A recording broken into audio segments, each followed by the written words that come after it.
Hello students, तो कैसे हैं आप लोग। हम लोगों ने पिछले लेक्चर में देखा था उत्तक के बारे में। आज हम लोग उत्तक का ही लेक्चर 2 देखेंगे। क्लास 9th की बायोलॉजी उत्तक लेक्चर 2 के बारे में देखेंगे। इससे पहले हम लोगों ने देखा उत्तक के परिचय के बारे में कि उत्तक क्या होता है। तो उत्तक क्या होता है, कोशिकाओं के समूह को हम लोग क्या कहते हैं, उत्तक कहते हैं। उत्तक 2 तरह के होते हैं, एक पादप उत्तक और दूसरा जंतु उत्तक। तो हम लोग सबसे पहले पादप उत्तक के बारे में देखेंगे। जैसे कि हम लोग जानते हैं कि जो भी पेड़ पौधे होते हैं वह क्या होते हैं, सजीव होते हैं। उनमें भी क्या होती है, तो प्रजनन की प्रक्रियाएं होती हैं, श्वसन की प्रक्रियाएं होती हैं। तो ये सब प्रक्रियाएं, उत्सर्जन की प्रक्रियाएं होती हैं, परिवहन की प्रक्रियाएं होती हैं। बस वो क्या कर सकते हैं, तो एक जगह से दूसरे जगह अपने स्थान में परिवर्तन नहीं ला सकते हैं, स्थानांतरण नहीं ला सकते। वह एक जगह पे ही क्या होते हैं, तो स्थित होते हैं। इस प्रकार इसलिए उनके उत्तक को अधिक ऊर्जा की आवश्यकता नहीं होती है। अगर हम लोग उत्तक जो कोशिका के मुख्य 2 आधार पे देखे थे कि कोशिकाओं के 2 मुख्य भाग में बांटा गया है, एक प्रोकैरियोटिक और दूसरा यूकैरियोटिक। अगर हम लोग इस आधार पे देखें तो ये पादप उत्तक और जंतु उत्तक दोनों क्या है, समान होंगे, क्योंकि दोनों में कोशिकाएं क्या होती हैं, यूकैरियोटिक होती हैं। तो पादप उत्तक में हम लोग देखेंगे कि पौधे सामान्यतः क्या होते हैं, स्थिर होते हैं, जैसा कि अभी मैंने बताया। और इनके अधिकांश उत्तक क्या होते हैं, तो सिर्फ और सिर्फ क्या करते हैं, इन्हें सहारा प्रदान करते हैं।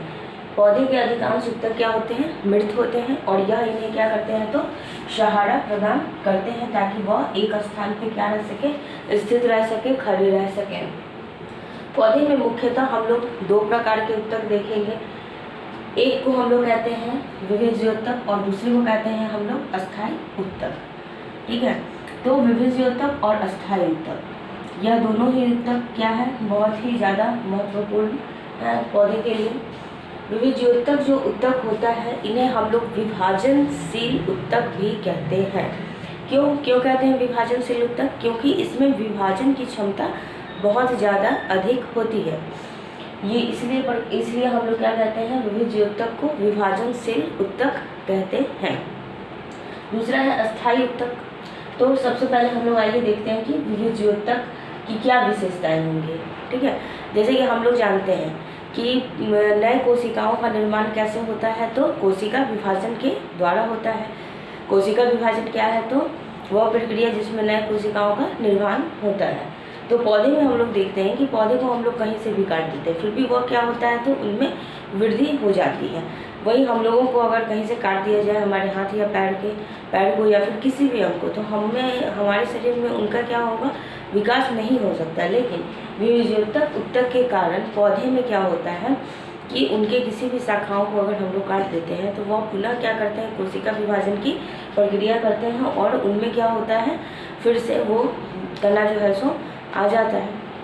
तो विभिज्योतक उत्तक की क्या विशेषताएं हैं, तो इनकी जो कोशिकाएं होंगी वह कैसी होंगी, या गोलाकार होंगी, नहीं तो भुजाकार होंगी। दूसरा क्या है, तो विभिज्योतक उत्तक की कोशिकाओं के बीच, उनके बीच क्या होता है, तो अंतर कोशिकीय स्थान नहीं होता है। मतलब 2 कोशिकाओं के बीच कोई भी अंतर कोशिकीय स्थान नहीं होगा। तीसरा क्या इसका विशेषता है, तो इस उत्तक की कोशिकाओं में रिक्तियां नहीं होती हैं। ठीक है, इसमें जो कोशिकाएं होंगी उनमें क्या होंगी, रिक्तियां नहीं होंगी, रिक्तिकाएं नहीं पाई जाएंगी। उनके कोशिका द्रव्य में, साइटोप्लाज्म में क्या होगा, रिक्तिकाएं अनुपस्थित होंगी।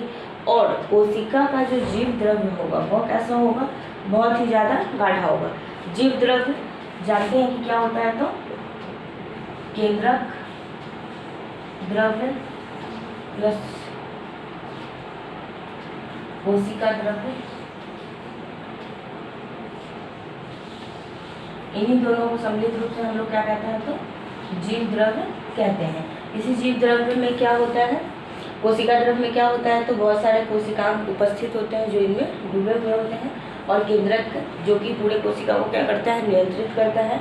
और उस केंद्रक के अंदर कौन सा द्रव्य होता है, तो केंद्रक द्रव्य होता है। और कोशिका के अंदर क्या होता है, तो कोशिका द्रव्य होता है। इन दोनों ही द्रव्य को सम्मिलित रूप से हम लोग क्या कहते हैं, जीव द्रव्य कहते हैं। तो ये थे पादप उत्तक की विशेषताएं, और उसमें हम लोगों को कितने प्रकार की जो है सो उत्तक पढ़ने हैं वो हम लोगों ने देखा। और पहला जो विभिज्योतक उत्तक है जिसे हम लोग विभाजनशील उत्तक भी कहते हैं, उसकी विशेषताओं के बारे में हम लोगों ने देखा। आगे इसका क्या कार्य है वो हम लोग आगे की क्लास में देखेंगे। तब तक के लिए थैंक यू।